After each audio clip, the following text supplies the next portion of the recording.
Bonjour à tous et bienvenue sur la chaîne Wrestling Love. On se retrouve aujourd'hui pour une toute nouvelle vidéo. Alors on va faire la review dans cette vidéo des deux derniers shows de la Seedling Shinkiba Night jour 1 et jour 2. Pour cette vidéo je suis accompagné par Psycho, salut à toi. Salut. Alors du coup Seedling Shinkiba Night jour 1 et jour 2 ça s'est déroulé le 16 et le 17 juin. Il y avait quand même pas mal de matchs importants, notamment un Captain's Fall dans la première journée à 5 contre 5, Las Fresas de Egoistas contre Citrus Wind. Dans le jour 2 on avait une défense de titre Beyond the Sea Tag et une défense de titre... non pas une défense de titre Beyond the Sea mais un number one contendership pour le titre Beyond the Sea. Personnellement j'étais bien hype par les deux shows, surtout par le Captain's Fall personnellement. J'avais une grosse hype, surtout pour le Captain Fall. Je me disais, il peut se passer des choses là-dedans. Ouais. Et sinon, le match pour le tag m'intéressait et le Mizunami contre Takahashi m'intéressait aussi particulièrement. Ouais, oui, non, pareil, c'est assez clair. Mizunami Takahashi, oui, ça me hypait évidemment également. Du coup, on va commencer la review de Seedling Shinkiba Night avec le jour 1. Le jour 1, donc un show qui contenait 3 matchs. On va commencer avec Ryo Mizunami contre Riko Kaiju. Le match a duré un peu plus de 6 minutes, victoire de Ryo Mizunami. Personnellement, j'ai trouvé le match vraiment cool. Franchement, bah voilà, victoire de Ryo Mizunami, logique, évidemment. Riko Kaiju, c'est une rookie. Elle a joué très bien son rôle d'ailleurs, Kaiju dans le match. Il y a eu quelques séquences qui étaient assez cool, notamment Kaiju qui essaye de faire des dropkicks sur Mizunami. Mizunami qui no-sell, ça m'a fait sourire et en même temps, j'ai trouvé ça cool. Parce qu'à la fin, t'as Kaiju qui arrive à faire un dropkick. Évidemment, Mizunami remporte le match. Vraiment, le match était cool. J'ai mis 3,25. Match cool, j'ai mis 3,25 également. J'ai trouvé que Riko Kaiju était particulièrement... elle m'a particulièrement impressionné. Elle a fait de très bons moves. Je trouve que, in-ringment parlant, Riko Kaiju, quand même, pour aussi peu d'expérience, c'est quand même très propre. Tu sens que le but du match, c'est pour... En gros, elle montre ce qu'elle vaut. Mizunami qui la laisse un peu faire, puis après, bon, d'un moment, dès que Mizunami en a marre, elle l'emballe, quoi. Ouais. Victoire de Mizunami logique. Franchement, très bon opener. Ouais, non, clairement, ouais, c'était très bien pour ouvrir le show, ouais. Et non, ouais, Riko Kaiju, c'est, je pense, bah déjà, la Seedling, c'est ma rookie préférée, mais je pense que, tu vois, genre en termes de rookie, je mets Arisu Endo devant. Puis c'est tout, je crois, en vrai. Je sais pas si t'es d'accord. Je mets Haruka Umesaki devant. Haruka Umesaki, elle est rookie. Ouais. Putain, ça se voit pas. Non, mais ça se voit... En fait, ça se voit pas. Je préfère Yuki Mashiro, même si comment dire, Riko Kaiju est meilleur. Non, mais Riko Kaiju, très solide. Après, il y a d'autres rookies, j'ai peut-être pas forcément tous les noms en tête. Il y en a pas mal, Just Opt Out, qui sont très doués. Ok. Ouais, du coup, voilà. C'est bon pour toi pour le premier match? C'est bon. Ok, du coup on va pouvoir passer au deuxième match du show. Le deuxième match du show c'était un match par équipe avec Itsuki Aoki et Rina Yamashita qui affrontaient Kao Kobayashi et Yu. Le match s'est terminé par un time limit draw de 15 minutes. Alors le match en lui-même était cool, très honnêtement. Des bons face-off, surtout celui entre Rina Yamashita et Yu pendant la seconde partie du match. Grosse lariat de la part de Rina Yamashita, c'était très impactant, j'ai bien aimé. On a eu aussi quelques moments assez drôles pendant les échanges entre Kobayashi et Itsuki Aoki. Par contre, il y a juste le petit point noir du match, c'est que le time limit draw m'a un peu dérangé personnellement. J'ai mis 3,25, de base j'étais plus proche du 3,5, mais ouais non, plutôt compliqué le time limit draw, après ça reste un bon match dans la continuité du show. Le match, je l'ai trouvé très cool, je suis monté à 3,5, de base, je n'étais pas hype par ce match, même si les 4 noms sont sympas. J'ai trouvé que les 4 ont bien pu briller, surtout Kobayashi. D'ailleurs, très très mauvaise shit de Kobayashi à un moment sur la nuque, c'était une souplex. De Rina Yamashita, tu sais pas si elle devait pour pour retourner sur ses pieds, si alors Rina Yamashita a vraiment fait une souplex de merde. Sinon, time limit draw qui m'a un peu étonné, sachant qu'Yamashita avait une chance pour le titre le lendemain. Je m'attendais à ce qu'elle fasse le pin. Et d'ailleurs, elle se prend le dernier finish de Yu. Ouais. Ça m'a aussi étonné, mais ça m'a pas dérangé. Match qui, j'ai vraiment l'impression, était en hommage à Yoshiko. Il y a eu pas mal d'hommages à elle avec son enchaînement, certaines de ses prises. Mhm. Voilà pour ça. Après, c'est assez étonnant vu qu'il y avait l'annonceur de Stealing qui avait l'air très triste en parlant de Yoshiko, donc espérons que ce ne soit rien de grave. Ouais. Ouais, Et non, mais elle était blessée, voilà. Yoshiko, de toute façon. Mais bon, dans tous les cas, elle va revenir, je pense. Enfin, voilà. Voilà. Ouais, je Mais pense aussi. Ouais, bah, du coup, voilà pour ce match donc, qui a fini en taille limite droit. Du coup, on va maintenant passer au main event de ce premier show Seedling Shinkiba Night. Le main event, c'était donc, comme on l'a dit, un Captain's Fall 10-woman tag avec d'un côté Las Fresas de Egoista, Asuka, Ayame Sasamura, Anako Nakamori, Makoto et Riku Kaiju. Au passage, je sais pas si Anako Nakamori a spécialement rejoint le clan. Contre Citrus Wind, Arisa Nakajima, Honoriana, Nanae Takahashi, Riko Kawahata et Yumiko Ota, sachant que Yumiko Ota et Asuka étaient les capitaines dans le match. Le match a duré un peu plus de 35 minutes. Victoire de Citrus Wind avec du coup Yumiko Ota qui arrive à éliminer Asuka. Alors faut préciser également que le match c'était un delayed entry, donc il y avait, elle commençait à 1 contre 1, puis il y avait une qui arrivait, une autre. Personnellement j'ai trouvé ça au niveau des entrées plutôt bien booké. Asuka qui entre en deuxième dans son équipe pour essayer de dégager rapidement Arisa Nakajima qui est quand même un gros danger dans l'équipe adverse. J'ai trouvé ça bien pour l'avoir en 2v1 avec Anako Nakamori. Asuka va avoir un bon heel work dans le match, va entrer vraiment quand elle va avoir la possibilité d'éliminer Nanae Takahashi. J'ai trouvé ça cool. Enfin, elles ont un super échange, Nanae et Asuka d'ailleurs dans le match. Nanae va esquiver le moonsault d'Asuka, j'ai trouvé le compte super. Makoto, première personne éliminée du match, j'ai trouvé que c'était un bon choix personnellement, parce que vu que c'est la partenaire par équipe régulière d'Asuka, ça aide vraiment à la story du match, vu que Asuka elle est plus, on va dire, plus esselée que si c'était une personne plutôt random finalement par rapport à Asuka comme Riko Kaiju qui était éliminé. Et non ouais, vraiment, vraiment bon match. Après je suis déçu que Yumiko Ota ait le pin sur Asuka. Match que j'ai trouvé très cool, j'ai mis 3 quarts. Victoire des Citrons, ça m'a un peu surpris, mais au final, avec la fin de match, c'est assez logique. Le match, j'ai trouvé pas mal d'échanges très cool, notamment le Nakajima contre Nakamori. Surtout que les deux ont pas mal de vécu, notamment Nakamori avait pris le dernier titre de JWP de Arisa Nakajima. Donc c'est un petit peu sa bête noire. D'ailleurs, Nakajima qui élimine Nakamori en se sacrifiant, sachant que dans l'équipe d'Azuka, il restait Sasamura et Riku Kaiju. Et de l'autre côté, Takahashi et Yumiko Ota, c'était très intelligent, sachant que Nakamori est quand même un gros nom. Et elle est d'ailleurs très bien respectée.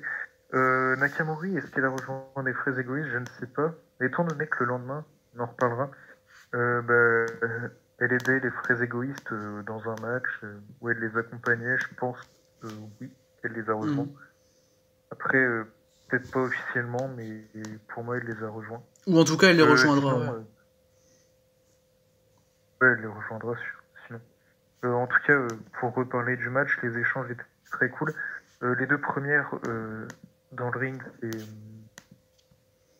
Nakajima d'un côté, et de l'autre côté, c'est Nakamori, il me semble. Ouais, c'est le premier échange du match, c'est Nakajima Nakamori, ensuite t'as Asuka et Nanae qui arrivent. Ah oui, Makoto, c'est en dernière qu'elle arrive. Ah oui, ok. C'est bon, je m'en souviens. J'ai trouvé ça sympathique, surtout que tu vois que les deux équipes veulent prendre les choses en main. Comment dire, dès que t'as Makoto qui arrive enfin pour l'équipe d'Azuka, t'as Azuka qui est très très contente, qui lui fait un petit coucou. Et puis Makoto qui se fait éliminer, je sais pas, 3 minutes après.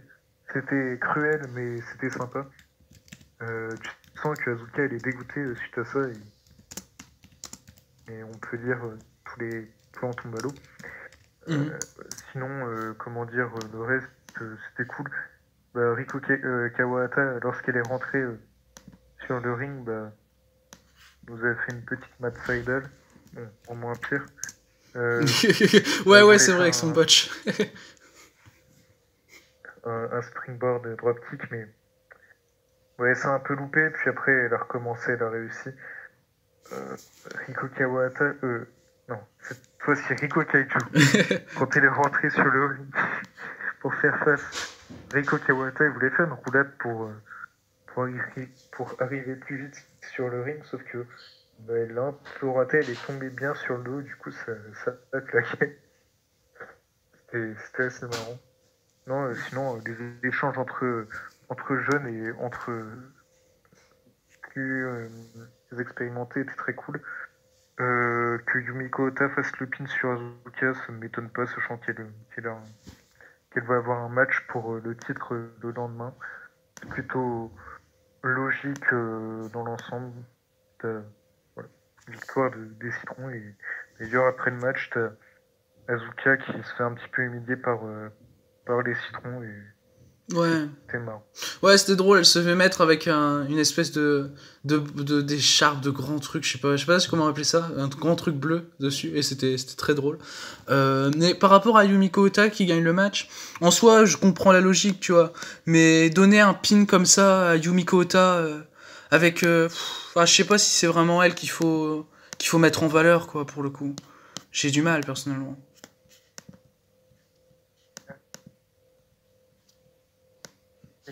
C'est pas elle que je mettrai en valeur, mais étant donné qu'elle va avoir un match pour le titre le lendemain, c'est bien de lui donner la victoire. Ouais, non, pour le coup, ouais, je comprends la logique, ouais, mais ouais, non, pour le coup, ouais, vu que. Ouais, Yumiko Ota, je sais pas si c'est trop ça, tu vois, à faire gagner, personnellement, mais voilà. Mais voilà. Mais sinon, ouais, comme tu l'as dit, l'échange Nakajima-Nakamori, j'ai vraiment bien aimé. Je pense que mon échange préféré du match, c'est quand même le Asuka Nanae, je sais pas pour toi.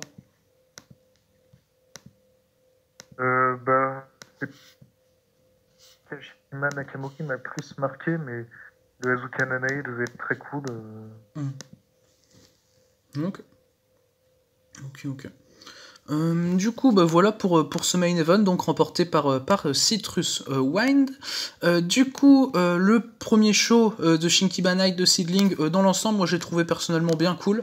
Bon, il y avait que 3 matchs évidemment, et il y avait que des bons matchs. Mon match préféré, c'est le Captain's Fall évidemment, auquel j'ai mis 3,75. Je le conseille personnellement de voir le Captain's Fall. Je sais pas pour toi. Je le recommande également. J'ai trouvé que le match était très cool et tout le match. Tout le Non. match est très Ouais, non, tout le match est très cool, même le show, et on sont ensemble. cool. Non, en général, le show est très sympa. Donc, Voilà. du coup, voilà pour ce premier show donc de Seedling Shinkiba Night. On va maintenant passer au jour 2 de Seedling Shinkiba Night, show diffusé donc le 17 juin cette fois, le lendemain.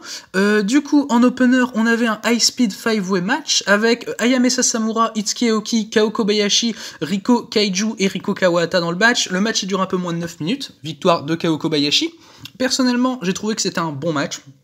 Pas spécialement plus, très honnêtement, et meilleur que beaucoup des récents matchs high speed. Natsuki Tayo m'a un peu dérangé, bien moins que d'habitude, évidemment, parce qu'il y a quand même moins de bagarres avec les catcheuses, tout ça. Enfin, c'était plus soft, on va dire, mais il y a eu quand même quelques petits moments qui m'ont dérangé. J'ai mis 2,75. Le match en lui-même était correct, avec une bonne performance par Riko Kaiju, avec un bon tag work avec Ayame Sasamura, et j'aime toujours les voir à deux. Match sympa, j'ai mis 3. J'ai trouvé que chaque personne a fait un bon taf. Comment dire, il n'y a pas eu trop d'intervention de Natsuki Tayo, voire je n'en relève même pas. J'ai trouvé des échanges entre Riko et Riko très cool. Victoire de Kao Kobayashi qui m'a surpris et elle m'a surpris. Elle a fait un bon taf. C'est cool de lui donner un peu de momentum. Sachant qu'elle est très régulièrement dans cette division High Speed Kobayashi, peut-être un de ces quatre, un match pour les tags, ce serait cool. Un match pour un nouveau titre high speed à la Seedling aussi. Comment? Un match pour un nouveau titre high speed à la Seedling. En vrai, pourquoi pas? T'as des matchs high speed partout, pourquoi pas mettre un titre high speed? Bah ouais. Non, mais... Ouais. J'ai trouvé ça aussi cool que Sasamura et Kaiju travaillent en équipe. Ouais. Sachant qu'elles sont dans le même clan, ouais. Les deux dans les fraises égoïstes. Oui. Non, ouais, je suis d'accord, c'était vraiment bien par rapport aux autres five-way qu'on peut avoir. Du coup, voilà pour l'opener. On va maintenant passer au deuxième des 4 matchs de ce show. Le deuxième match, c'était Hanako Nakamori et Hiroyo Matsumoto contre Arisa Nakajima et Honori Hana. Victoire en 16 minutes d'Hanako Nakamori et d'Hiroyo Matsumoto, ce qui est logique si on considère le fait qu'on a Honori Hana qui est une rookie dans l'équipe adverse. Le match est vraiment bon. Hiroyo Matsumoto a été super dans le match. Elle a eu des bons échanges avec Honori Hana, j'ai trouvé. Bon fighting spirit d'Honori Hana. Au début, on pourrait penser qu'elle soit un peu toute seule par rapport aux 3 catcheuses bien plus expérimentées dans le ring, mais elle a vraiment brillé, j'ai trouvé Honori Hana. Très bon échange entre Nakajima et Nakamori aussi, comme dans le show d'avant. J'ai mis 3,25, personnellement, limite 3,5, et ça faisait vraiment bien le taf. Après, j'ai peut-être trouvé ça un peu trop long. Match que j'ai trouvé très cool, j'ai mis 3,5. J'ai trouvé que les 4 ont pu briller étonnamment. Honori Hana a vraiment fait un très bon taf, elle a vraiment pu briller autour des 4 autres. J'ai beaucoup aimé les échanges entre Nakajima et Nakamori. Franchement, Nakamori, je l'aime de plus en plus. Je sais qu'elle est très cool. Et comment dire, une catcheuse très solide, je pense très sous-estimée. Après, je pense que le fait de l'endroit où elle travaille est peut-être quand même. Ouais. Sachant que Purgy n'est pas la chose la plus diffusée au monde, on va pas se mentir. C'est ça. C'est le problème. Rien que moi, tu vois, que j'essaye de creuser et tout, j'ai jamais vu un show Purgy, tu vois. Enfin, compliqué. Ouais, ça en diffuse de temps en temps. Bref, on n'est pas là pour parler de ça. Mais match très cool, comment dire, je pense que j'ai préféré Matsumoto dans le match. Victoire d'ailleurs. De Matsumoto. Oui. Mais sur Honori Hana. Avec quel move je crois que c'est une grosse backdrop qu'elle fait pour gagner le match. Oui, voilà. Et elle a fait une Swama, on va dire. Voilà. Ouais, elle a fait une backdrop driver. J'étais plus sûr. Non, mais comment dire, les bonnes personnes ont gagné plus ou moins. C'est logique que ce soit Honori Hana qui se prenne le pin, mais ce genre de match peut lui donner une bonne expérience, sans que les trois qui l'accompagnent sont très expérimentés. Ouais. Donc ce n'est que bénéfique pour elle. Ouais, exactement. Voilà. Et Honori Hana, personnellement, j'aime bien ce qu'elle fait à la seedling. Du coup, voilà pour ce match, donc remporté par Nakamori et Hiroyo Matsumoto. On va pouvoir passer du coup au pré-main event du show. Le pré-main event du show, c'était le match de championnat Beyond the Sea Tag Team. Las Fresas de Egoistas, Asuka et Makoto défendaient contre Rina Yamashita et Yumiko Ota. C'était la première défense de titre d'Asuka et Makoto. Personnellement, le match, je l'ai trouvé très bon, une très bonne première défense de titre pour Las Fresas de Egoistas. La première partie du match, pour le coup, j'ai trouvé ça un peu compliqué parce qu'il y a eu quelques interventions à l'extérieur du ring qui m'ont un peu gêné personnellement. Aussi Yumiko Ota, j'ai trouvé très sloppy dans le début du match. Mais après, plus le match avançait, mieux c'était vraiment, et à la fin c'était très très bien. Asuka a eu un très bon heel work, tout comme Makoto également. Les échanges à Asuka et Yamashita, j'ai adoré. Et j'ai aussi adoré le finish, qui est une super référence au Captain Fall de la veille, où Asuka pin Yumiko Ota sur le même move, sur la même combinaison de moves avec laquelle elle avait perdu la veille. Et j'ai trouvé ça tellement intelligent le finish, et je suis passé direct à 3,5, j'étais à 3,25, et là le match est super avec un finish super intelligent, donc bonne première défense. Je suis monté à 3/3/4, j'ai trouvé que le match était très cool, même Yumiko Ota qui d'habitude a tendance à un peu me saouler, je l'ai trouvé cool. J'ai trouvé qu'elle a fait un bon taf. Le début de match m'a pas du tout saoulé, j'ai trouvé ça logique par rapport au fait que les deux clans soient ennemis. D'ailleurs, j'ai oublié d'en parler, mais au début du show, t'as Citrus Wind qui ouvre le show, et t'as Asuka qui est avec eux. C'est assez marrant. Et du coup, Asuka arrive dans ce match avec la musique de Citrus Wind et fait la danse de Citrus Wind. C'était marrant. Ouais. C'est sympa. Ouais, d'ailleurs, elles vont se venger dans l'après-match. Comment ? D'ailleurs, elles vont se venger dans l'après-match de ce match de titre tag. Oui. Oui, on en reparlera. Ouais. Victoire de Asuka et Makoto, logique. Les échanges entre l'attaque était cool. J'ai trouvé que Yumiko Ota avait quand même un bon rôle dans ce match. En gros, elle savait se placer. Enfin, je sais pas si c'est bien expliqué, Ouais, t'inquiète. mais Ouais, elle a un bon placement, quoi. Oui, non, bah oui, c'est bien. En soi. non, je parle en termes de rôle. Ah, ok, ok, je vois. Qu'elle faisait bien son rôle en tant que vétérante. Je trouvais qu'elle le jouait bien. Ouais. Ok. Les échanges entre Azuka et Yamashita étaient très cool. Comment dire, Makoto a aussi brillé de son côté. J'ai pas de moment particulier en tête, mais Non, ouais, non, elle a pas fait de moment ce qu'elle a spécialement fait. particulier, mais ouais, elle a un bon healwork, quoi. Elle gère Makoto, je trouve, elle est très sous-estimée. Et la fin du match, bah, la journée d'avant, bah, Azuka se fait roll-up par Ota. Après un Euh, super kick et, aussi. ouais, après un super kick. Et cette fois-ci, bah, Yumiko Ota se fait roll-up après un super kick de Makoto et par Azuka. Très sympa comme fin. Tu sens que c'est un petit peu l'arroseur arrosé et du coup, bah, les fraises égoïstes en profitent à l'après-match pour un petit peu humilier Yumiko Ota, qui est sympa. Bah, il restera dans les fraises égoïstes pendant, je sais pas, peut-être, allez, un show. Ouais, Et, voilà, bah, comme un peu au voilà. début du show avec Asuka dans Citrus Wind, ouais. Et là, ouais, c'était vraiment à lui mettre un t-shirt des fraises égoïstes, je trouvais. Et elle repart avec elle, je trouvais ça cool, personnellement. Ça m'a fait rire, voilà. Mais voilà, du coup, c'est bon pour toi pour le match? Oui. Ok.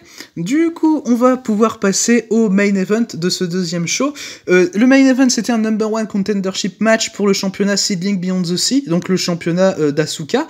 Ryo Mizunami affrontait pour ce match Nanae Takahashi. On a eu un match d'un peu plus de 22 minutes, le match le plus long du show d'ailleurs. Ryo Mizunami a battu Nanae Takahashi. Personnellement, j'ai trouvé ça logique, une victoire de Mizunami. Pour moi, c'est le meilleur match du show, clairement. C'est vraiment deux super performers in ring. De toute façon, Mizunami et Nanae. Et vraiment, elle le montre clairement dans le match. L'in-ring du match est excellent. J'étais investi pendant les 22 minutes du match, clairement, il n'y avait pas de temps mort. Gros chop, grosse lariat de la part de Mizunami, très impactant, j'ai bien aimé. Après, je dirais que le petit problème du match, c'est qu'il contient pas vraiment certains, il y a pas vraiment d'éléments qui me font dire ah ça c'est intelligent ça, enfin voilà, il y a pas vraiment le truc en plus, tu vois. Du coup j'ai eu du mal à monter au-dessus de 3,75. J'ai mis 3,75, j'étais quand même assez proche du 4, mais ouais, il y a pas vraiment de gros éléments qui m'ont fait monter un peu plus haut, que j'aime toujours personnellement, que j'affectionne particulièrement. Après je suis très très hype par voir un Asuka Mizunami personnellement. Match que j'ai trouvé très cool. Comment dire, j'ai mis 4 et encore, ça m'étonne parce que avec Ryo Mizunami en 2021, bah, c'est quasiment impossible de faire des 4. Non, je plaisante, elle est géniale.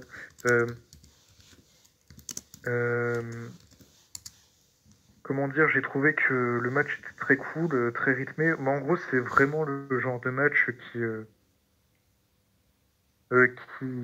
est rythmé, sympathique, il n'y a pas de temps mort. De la bonne action, stiff, des bons enchaînements. Je voyais une victoire de Mizunami, bah d'ailleurs elle a gagné. Mais à plusieurs moments, j'ai pensé que Takahashi pouvait le faire. La bonne personne a gagné, c'est-à-dire Mizunami. Ça aurait été dommage que, après son retour chez Sibling, et gagne son match contre la rookie, puis après, bon, bah, perdre son match important. Du coup, Azuki Mizunami, bah, je pense que ça va être très cool pour le show du 11 juillet, si je dis pas de bêtises. Ouais, Et c'est le 11 juillet exact. comment dire, est-ce que Mizunami pourra réussir à réitérer ce qu'elle a fait précédemment avec le titre de Wave? Le titre de Wave Bien, détenu actuellement par Sakura Hirota, on le rappelle. la GOAT.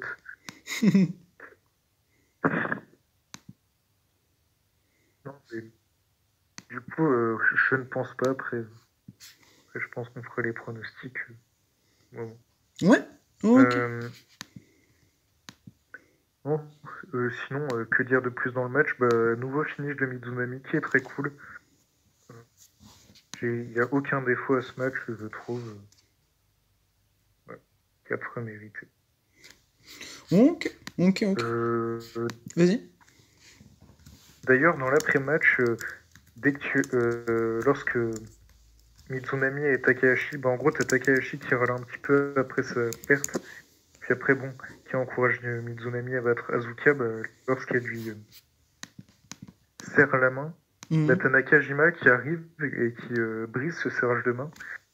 Ça peut faire référence lorsque Takahashi perd le titre contre Takumi Iroha, et lorsqu'il y a un serrage de main, t'as Nakajima qui arrive et qui brise le serrage de main entre les deux. Donc une référence en tout cas. Citrus Wind, plus avec Nakajima en tout cas. On pouvait s'y attendre.